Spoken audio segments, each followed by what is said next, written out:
सुंदरबन जंगल के पंछियों ने पंछी मार्ट में अलग अलग प्रकार के दुकान लगाए हैं। पूरे जंगल में सिर्फ अकेले कालू ने ही पटाखों की दुकान लगाई है। इसी वजह से उसके दुकान पर ग्राहकों की संख्या ज्यादा है। कालू ने अपने दुकान पर हर तरह के पटाखे रखे हैं और ग्राहकों की संख्या ज्यादा होने की वजह से उसे दुकान में एक और साथी की जरूरत है। मम्मी, मुझे ये रॉकेट लेकर दो ना। बेटा, अभी तुम बहुत छोटे हो, ये रॉकेट तुम्हारे लिए नहीं है। तुम ये फुलझड़ी ले लो। नहीं मम्मी, मुझे रॉकेट ही चाहिए। बेटा, तुम्हारी मम्मी सही कह रही है। ये रॉकेट सिर्फ बड़े पंछियों के लिए है। ये मैं तुम्हें नहीं दे सकता। ये देखो, मैंने बच्चों के लिए अलग से पटाखे निकाल के रखे हैं। तुम इनमें से कोई भी ले सकते हो। भोलू कालू और रानो की बात मान लेता है और उनमें से फुलझड़ी का बॉक्स ले लेता है। ये लो, तुमने हमारी बात मानी, इसीलिए ये चक्री वाला पटाखा मैं तुम्हें फ्री में देता हूँ। थैंक यू कालू मामा। चलो, अब दोपहर हो गई है, खाना खाने का समय हो गया है। दुकान बंद करके घर जाता हूँ। खाना खाकर थोड़ा आराम करूँगा और फिर शाम को आकर दुकान खोलता हूँ। कालू दुकान बंद करके घर की तरफ निकल पड़ता है। थोड़ी ही देर में वो घर आ जाता है। आ गए आप? और जग्गू कहाँ पर है? मुझे क्या पता, मैं तो दुकान में था। लगता है दोस्तों के साथ बाहर खेलने के लिए गया होगा। गोरी, पूरे जंगल में एक अकेले मैंने ही पटाखों का दुकान लगाया है, इसीलिए ग्राहक बहुत ज्यादा है। मुझे दुकान में एक और साथी की जरूरत है। क्या तुम मेरे साथ आकर दुकान में मेरी मदद कर सकती हो? ना बाबा, मैं नहीं आ सकती। मुझे घर पर बहुत काम रहता है। मैं घर का देखूं या आपके साथ दुकान में आऊं? आप किसी और की मदद लीजिए। करने को तो जग्गू भी मेरी मदद कर सकता है, लेकिन वो दिन भर अपने दोस्तों के साथ खेलता रहता है। नहीं नहीं, जग्गू अभी छोटा है। आप उसे और मुझे छोड़कर किसी से भी मदद मांग लो। आप एक काम क्यों नहीं करते? अपने निकम्मे भाई भूरे की मदद लीजिए। मैं उसकी मदद लेने वाला था, लेकिन उसने भी पंछी मार्ट में आकाश दिए की दुकान लगाई है। इधर जग्गू अपने दोस्तों के साथ बाहर खेल रहा था।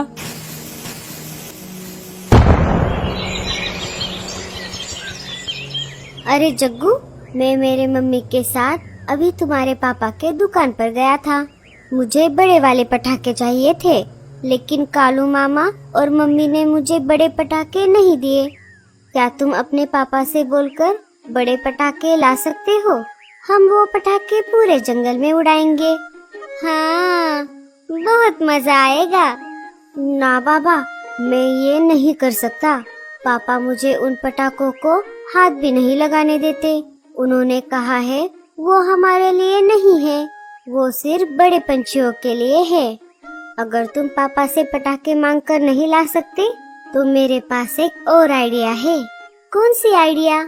हम दुकान से पटाखे चोरी करते हैं। ये सही रहेगा। अभी मैं घर जाता हूँ। मैं बहुत देर से बाहर हूँ। जब मौका मिलेगा तब मैं तुम दोनों को बता दूंगा। जग्गू अपने घर की तरफ निकल पड़ता है। थोड़ी ही देर में वो घर आ जाता है। गोरी, मैं अभी दुकान जा रहा हूँ। ग्राहक मेरी राह देख रहे होंगे। दुकान जाकर मुझे काम में मेरा हाथ बटाने के लिए किसी से मदद लेनी होगी। यही सही मौका है दुकान से पटाखे चोरी करने का। पापा, क्या मैं आपके साथ दुकान में हाथ बटाने के लिए आ जाऊं? अभी मेरे स्कूल की छुट्टियां भी चल रही है और मैंने दिवाली का सारा होमवर्क भी पूरा कर दिया है। क्यों नहीं, अगर तुम आना चाहते हो तो आ सकते हो। कालू और जग्गू घर से निकलकर दुकान की तरफ निकल पड़ते हैं। माँ, चलो ना, हम कालू मामा की दुकान से पटाखे लेकर आते हैं। ठीक है बच्चों, चलो। लाडो और बच्चे कालू के दुकान में आ जाते हैं।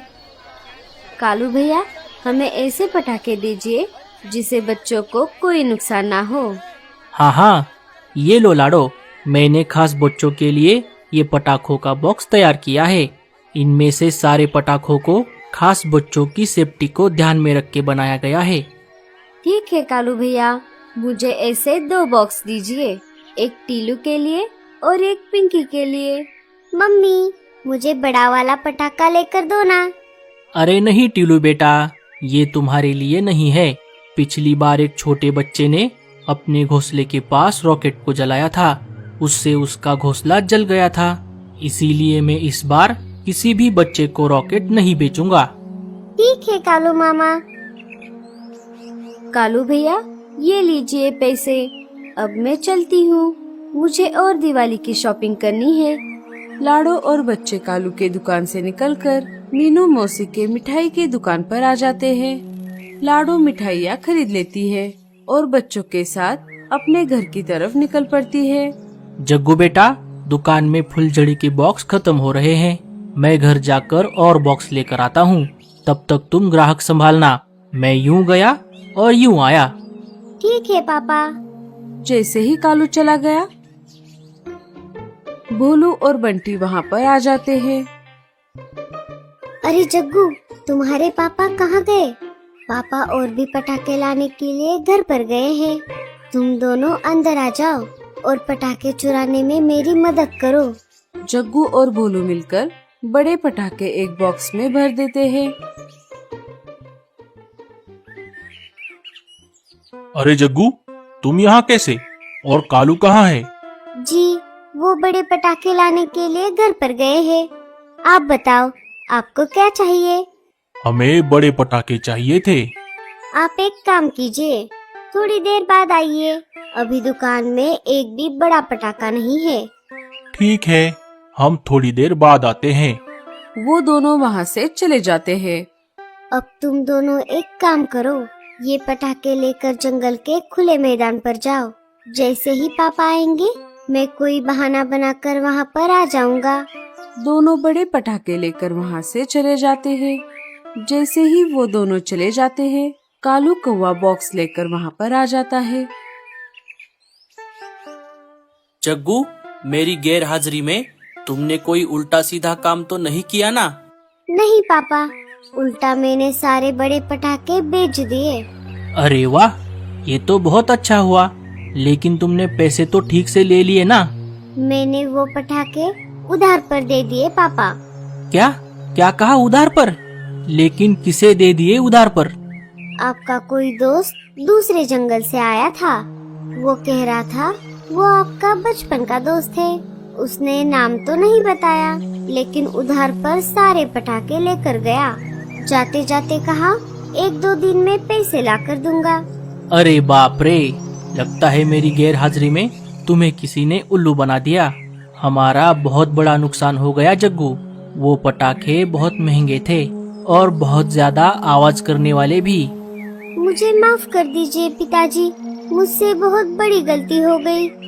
पापा, मुझे बहुत भूख लगी है, मैं घर जाता हूँ। जग्गू वहाँ से चला जाता है और सीधा बंटी और भोलू के पास आ जाता है। साथियों, चलो अब हम ये पटाखे उड़ाते हैं। लाओ, माचिस और अगरबत्ती दो। लेकिन हमारे पास तो माचिस और अगरबत्ती नहीं है। हमें लगा तुम लाने वाले हो। अरे पागल, मैंने इतने सारे महंगे और बड़े पटाखे चुराए और तुम माचिस और अगरबत्ती भी नहीं ला सकते।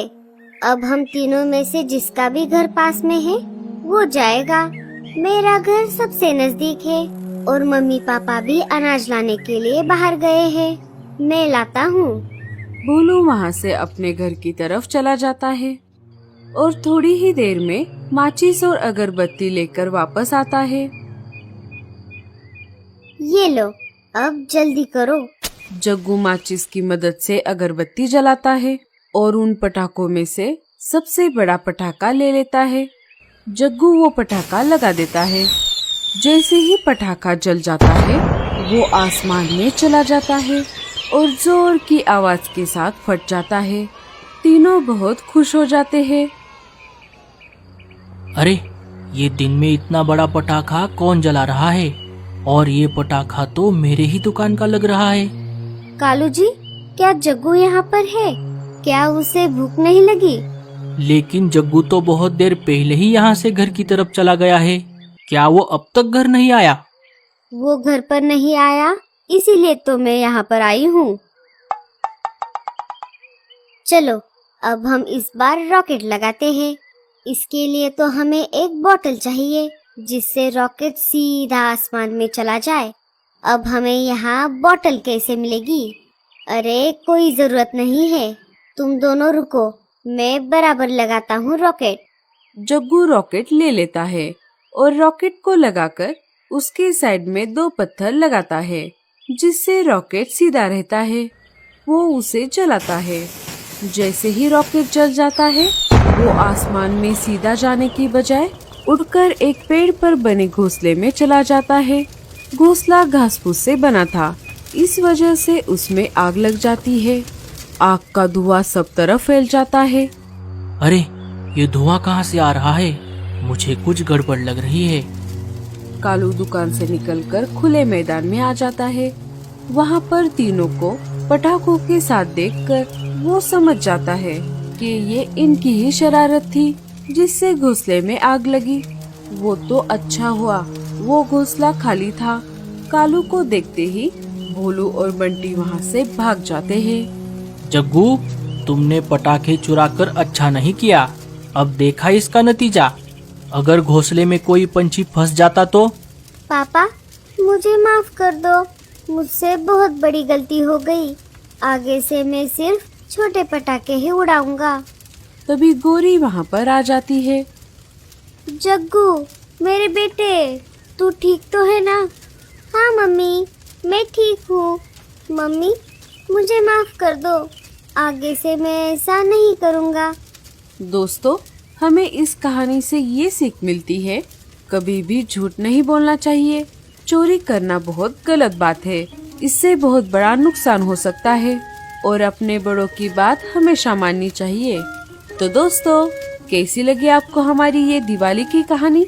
हमें कमेंट्स में जरूर बताना और स्टोरी अच्छी लगे तो लाइक, शेयर और सब्सक्राइब जरूर कर देना।